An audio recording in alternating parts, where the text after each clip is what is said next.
কমলাংশু চট্টরাজকে আপনারা চেনেন না, চিনবার কথাও নয়।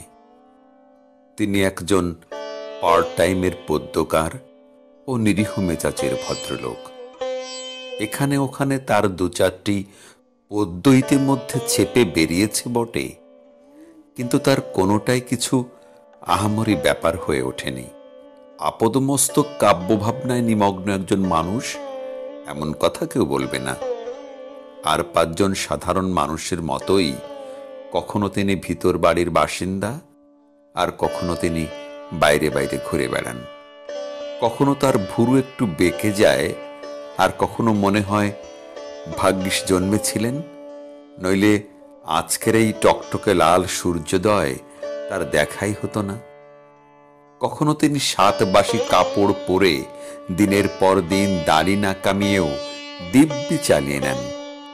আর কখনো তিনি আড়ংধোলায় ধুতির উপরে পাট ভাঙা পাঞ্জাবি চড়িয়ে রুমালে 2 ফুটা এসেন্স ঢেলে হাতে একটা সিল্কের ফিতেই বাঁধা প্যাকেট ঝুলিয়ে নেমন্তন্ন রাখতে যান।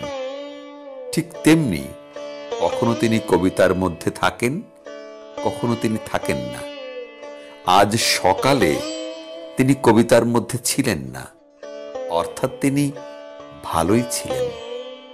ভোরবেলায় ঘুম থেকে উঠেছিলেন, আর বেলা একটু বাড়বার পরে থলি হাতে বাজারে যেতে যেতে ভাবছিলেন যে মৌরলার একটা লম্বা ঝোলের ব্যবস্থা হলে নেহাত মন্দ হয় না।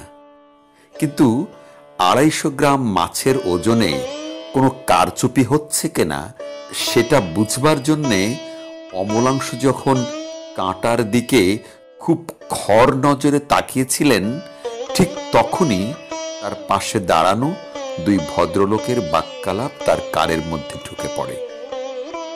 একজন বলছিলেন যে জিনিসপত্রের দাম যেভাবে বাড়ছে তাতে এখন পাগলের সংখ্যা ক্রমেই বেড়ে যাবে।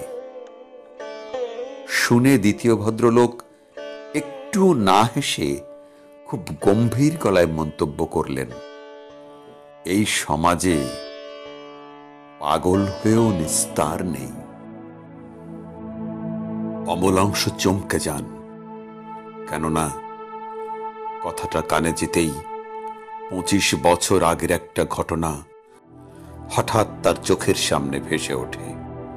তিনি দেখতে পান তার বৃদ্ধ প্রতিবেশী বিজন চন্দ্র বিশ্বাস তার সারা জীবনের সঞ্চয় ঢেলেও কুল না পেয়ে বউয়ের 4 গাছা সোনার চুড়ি বন্ধক রেখে কলকাতার এই হতচ্ছাড়া উপকণ্ঠে যে 2.5 কামরার বাড়ি তুলেছেন, এবং বাড়ি তুলবার পরের বছরই মর্তলোক থেকে সরে পড়েছেন, সেই অর্ধসমাপ্ত বাড়ির রাস্তার দিকের বারান্দার সামনে খুব ভিড় জমেছে।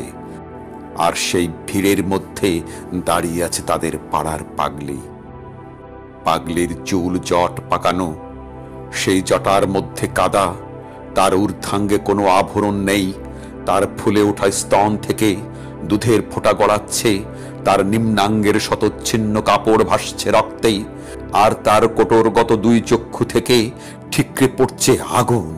পৃথিবীতে কোনো ভাষা যখন তৈরি হয়নি, সেই প্রাগৈতিহাসিক কালের এক গুহামানবীর মতো আক্রমণের ভঙ্গিতে তার নোংরা মাথাটাকে সামনের দিকে একটু ঝুঁকিয়ে এবং বুকের ভেতর থেকে মুখের মধ্যে উঠে আসা জ্যান্ত ক্রুদ্ধ ও দুর্বোধ্য একটা চাপা গর্জন তুলে বারবার সে ভিড়ের দিকে ঝাঁপিয়ে পড়ছে, আর বারবার উঠে আসছে বিজন বাবুর বারান্দায়। বছর 3 আগেই যিনি গত হয়েছেন, সেই বিজন বাবুর বারান্দায় ছেঁড়া 1 ফালি চটের মধ্যে যে রক্তমাখা মাংসপিণ্ডের উপরে ঠিক ঠিক করছে মাছি, আদিম কোনো অন্ধকার রাতে গঙ্গায় উন্মাদিনীর পেটের মধ্যেই কোনো পাহারাদার কিংবা তস্কর যে তাকে বপন করে দিয়েছিল, এইটি বুঝে নিয়ে দারুণ রকমের মজা পেয়েছে এ পাড়ার সেই মানুষরা, যাদের রক্তে কোনো পাগলামির বীজ নেই। আর তা নেই বলেই তারা কোমরে হাত রেখে আশ্বিন মাসের আকাশটাকে কাঁপিয়ে দিয়ে হাসছে। অমলাংশুর আরো মনে পড়ে যায় যে জনতা যখন হাসতে হাসতে এ ওর গায়ে গড়িয়ে পড়ছে, বিজনবাবুর বাড়ির ভেতর থেকে তখন ছিটকে বেরিয়ে এসেছিল তাদের কাজের মানুষ পারুল বালা।